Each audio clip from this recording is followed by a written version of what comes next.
Bəli, hörmətli tamaşaçılar, hər bir ölkənin təhsilini, keyfiyyət səviyyəsini ölçən meyarlar var. Bu meyarlardan biri də pedaqoji işçilərin sertifikasiyaya cəlb edilməsidir. Təbii ki, təhsil sistemi üçün yeni təcrübə olan müəllimlərin sertifikasiyası məsələsi haqqında danışacağıq. Bu barədə danışmaq istəyirik. Bu dəfəki yeniliklər nədir? Bu barədə Təhsil İnstitutunun Təhsil Verənlərin Peşəkar İnkişafı Mərkəzinin direktoru Nəzakət Mehdiyeva qonağımızdır. Xoş gəlmişsiniz Nəzakət xanım studiyasında. Salamlayırıq sizi və belə bir sualla ilk olaraq müraciət edək. Bu dəfəki sertifikatlaşdırma prosesində ötən illə müqayisədə hansısa bir yenilik varmı? Mən də izləyicilərimizi salamlayıram və qeyd eləmək istəyirəm ki, xeyr, sertifikatlaşdırma dövrü bilirsiniz ki, 5 il ərzindədir və ilk ildən başlayaraq artıq 3 ildə davam edib və hələ gələn ildə bu davam edəcək və bu proses ərzində cəlb olunan bütün təhsil işçiləri, yəni müəllimlər, heç bir qaydalarda dəyişiklik edilmir. Çünki haqsızlıq olar əvvəlki illərdə sertifikatlaşmaya cəlb olunan müəllimlərin üçün. Ona görə də hər bir şey olduğu kimi saxlanılır. Yalnız ikinci 5 ilə keçəndən sonra yəqin ki, hansısa dəyişikliklər olacaq və bununla bağlı yəqin ki, qaydalar müəyyənləşəcək. Ümumiyyətlə, sertifikatlaşdırmanın məqsədi müəllimlərin sırf bilik səviyyəsini ölçməkdir, yoxsa burada başqa nüanslar da var, belə bir maraqlı bir məqamlar, tez-tez bu fikirlər səslənir. Bəli, çox doğru buyurursunuz ki, ilk əsas vacib olan məsələ məhz müəllimlərin bilik, bacarıq səviyyələrini müəyyənləşdirməkdir və bu nə üçün lazımdır? Bu müəllimlərin peşəkar inkişaf ehtiyacları müəyyənləşir və hər bir müəllimə hansı səviyyədə dəstək göstərilməlidir, hansı səviyyədə onlarla iş aparılmalıdır, bu müəyyənləşir. Yəni, ən əsas məsələ, yəni vahid məqsəd, ən önlü məqsəd budur. Amma eyni zamanda siz bildiyiniz kimi burada müəllimlərin rifah halının yaxşılaşdırılması məsələsi də ön plana çıxıb və hörmətli cənab prezidentimizin sərəncamı ilə bildiyimiz kimi müəllimlərin əmək haqqının artırılması, əmək haqqına əlavələrin edilməsi də gündəmdə oldu bu sertifikatlaşma dövrü üçün və müəllimlərin nəticələrinə əsasən diferensiallaşdırılmış əmək haqqı müəyyənləşdirildi ki, bəli, əgər 51 baldan yüksək bal toplayan müəllimlər üçün bu 35% artım əmək haqqına əlavə olaraq və 30 baldan 50 bala qədər bal toplayan müəllimlər üçün isə 10% olaraq artım müəyyən olundu. Yəni, bu isə müəllimlərin sözsüz ki, sosial rifahının, maddi rifahının yaxşılaşdırılmasına xidmət edir. Həm bilik səviyyəsi, həm də maaşlara. Bəs nəyə görə müəyyən fən qrupları var ki, yəni mərhələli şəkildə olur, digərləri bu il, bəziləri isə məsələn o bir müddətə saxlanılır? Bildiyiniz kimi, ölkəmizdə müəllim sayının çoxluğu ilə bağlı olaraq, yəni bütün müəllimləri, bir iki növbədə qeyd eləmək lazımdır ki, bütün müəllimləri eyni vaxtda, məsələn, bir il ərzində cəlb eləmək mümkün deyil. O sözsüz ki, müəyyən bir qrafik əsasında aparılmalıdır ki, infrastruktur buna cavab versin. Çünki ilk növbədə sözsüz ki, burada imkanlardan söhbət gedir ki, imtahanların təşkili və sair çox çətin bir prosesdir və uzun vaxt aparan bir hazırlıq dövrü də vaxt aparır və imtahan öz gedişi də böyük vaxt aparır və bundan başqa həm də burada bir məsələ var ki, nəzərə alsaq ki, sertifikatlaşma başlayan vaxtı sertifikatlaşdırmaya münasibət necə formalaşırdı və bugün artıq biz hara gəlib çıxmışıq. Bəli, əvvəllər narazılıq eləyən, müəyyən qədər çox böyük narahatlıq içində olan müəllimlər indi artıq könüllü əsaslarla imtahana cəlb olunmaq həvəsindədirlər deyə.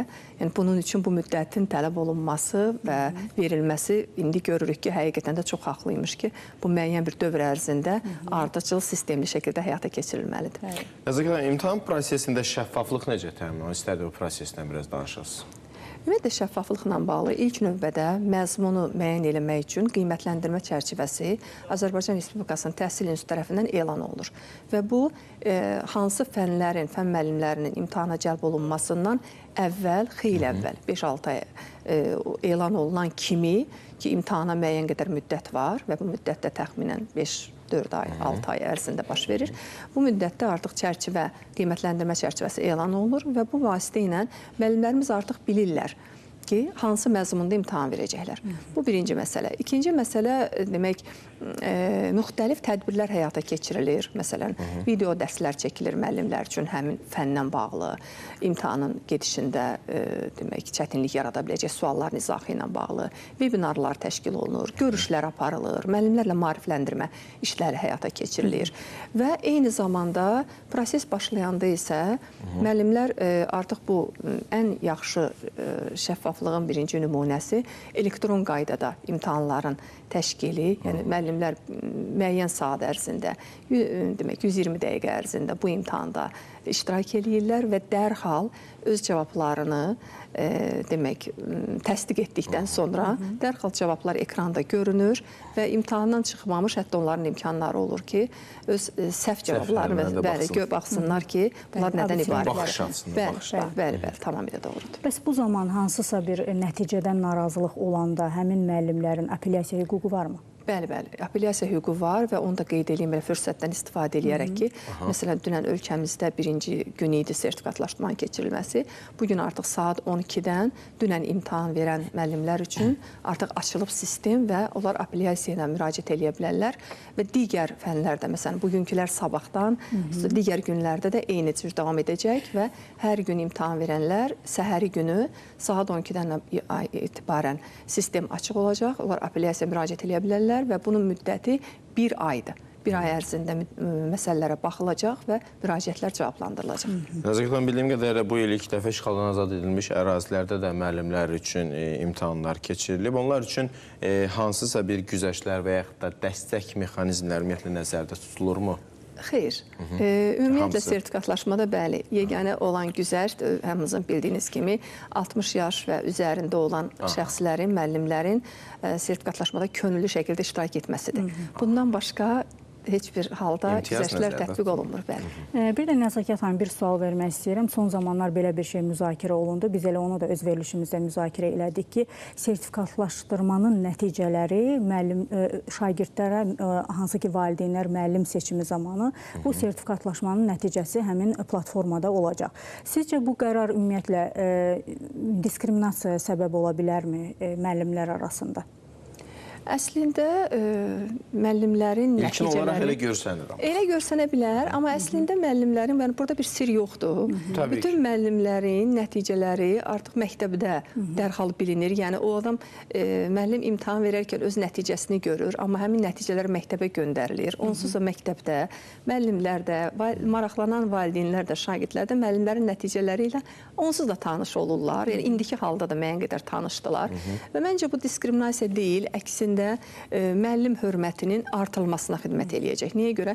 Çünki həqiqətən yaxşı işləyən, can yandıran, sonra öz işinə çox məsuliyyətlə yanaşan... Yəni, hansısa müəllimin bir qədər qıraqda qalmaq məsələsi, yəni şagird sayının az olması məsələsi yarana bilməzmi? Əslində, bu müəllimləri daha çox öyrənməyə sövq eləyəcək və bu rəqabət yaranacaq. Və təsəvvür edin ki, bir neçə ildən sonra artıq bəlkə də öyrənməsin, məsəl üçün, müəyyən şeylərdə gerilik olan... Rəqabət yaradır. Bəli. Həmin müəllimlər mütləq şəkildə çalışacaqlar ki, digərləri kimi olsunlar. Və təsəvvür edin ki, bizim arzuladığımız məktəb modelini artıq yaratmış olacaq ki, bəli, sağlam rəqabət məktəbdə hökm sürəcək ki, öyrənmə həvəsi artacaq müəllimlərimizdə. Müəllimlər arasında sanki bir bilik yarır. Sertifikasiyadan keçməyən müəllimlərlə bağlı hansı addımlar atılır, bəs Nəzakət xanım? Sertifikasiyadan keçməyən müəllimlər üçün əgər birinci ildən söhbət gedirsək ki, onlar sözsüz təkrar imtahan üçün onlara 1 il vaxt verilir, bilirsiniz. Onların dərs saatları saxlanılır və onlar 1 il ərzində həm məktəbdə öz dərslərinə davam edirlər, həm də təlimlərə cəlb olunurlar. Bu təlimlər dövlətin köməyi ilə, dəstəyi ilə həyata keçirilir, dövlət maliyyəsinə həyata keçirilir və təlimlərə cəlb olunan müəllimlər öz üzərlərində sözsüz ki, iş aparırlar, onlarla həm təhsil institutu ciddi şəkildə işləyir, həm də bundan başqa müəllimlər özləri də öz üzərlərində sözsüz ki, işləyirlər və 1 ildən sonra həmin təkrar imtahanlar yenidən təşkil olunur və bizə ancaq həmin müəllimlərə o gərgin 1 il ərzində hazırlaşdıqdan sonra öz işlərində və imtahanda onlara uğurlar arzulamaq qalıb bizə. Elə siz qeyd elədiniz ki, artıq bir neçə ildir ki, sertifikasiya prosesi var bizdə müəllimlərlə bağlı. Ümumiyyətlə, bu prosesdən sonra elə bir statistika varmı? Yəni, təhsilin keyfiyyətinin artırılmasına hansısa formada təsir edibmi? Yəni bu gözlə görünürmü? Təsir mexanizmlərini görmüsünüzmü, geri dönüşləri necə deyərik? Bəli. Birinci, ən yaxşı hal ondan ibarətdir ki, son illərdə müəllimlərin işə qəbulu imtahanından yaxşı bal toplayıb, məktəblərə təyin olunan namizədlər, indi hal-hazırda müəllim işləyənlərin nəticələri elə sertifikasiya zamanı da özünü doğruldur və bunu qeyd eləmək lazımdır ki, və onlar eyni zamanda yüksək balla yaxşı müəllim hər yerdə yaxşı. Bəli, sertifikasiyadan keçirlər. İkinci hal, şagirdlərin sözsüz ki, bir müəllimin əməyi, onun nailiyyəti, onun şagirdinin nailiyyətidir. Yəni, yaxşı müəllim, yaxşı şagird deməkdir.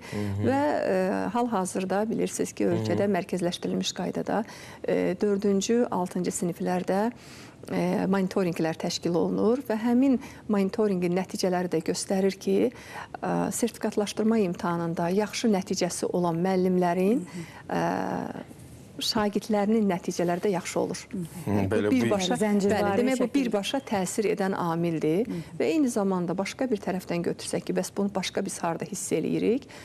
Sözsüz ki, ölkədə demək, müxtəlif vasitələrlə həm məktəblərdə dərs dinləmələrin təşkili zamanı, həm demək, aparılan müşahidələr, monitorinqlər onu göstərir ki, bəli, müəllimlər öyrənmək həvəsindədirlər. Yəni, son 3 ildə ölkəmizdə baş verən bu qədər müəllim şəbəkələşməsi, müəllimlərin bir-biri ilə dialoqu, bəli, müəllimlərin bir-biri ilə danışması və birlikdə öyrənmək istəyi indiyə qədər heç bir zaman olmayıb. Elə bu yerdə mənim Nəsimi filmindən bir fraqment yadıma düşdü. Orada Nəsimi deyir ki, kamil bir başmaqçının olmaması dövlətə heç bir ziyan vermir. Sadəcə vətəndaşlar keyfiyyətsiz ayaqqabı geyinəcəklər. Ancaq bir müəllimin aşağı səviyyədə olması isə bütün cəmiyyətə sirayət edən bir məsələdir. Burada Nəsimin filmindən bir fraqment elə lap yerinə düşdü. Ona görə də təşəkkür edirik. Elə bu məqamda da sizlə sağollaşırıq. Nəzakət xanım studiyamıza gəlib suallarımızı cavab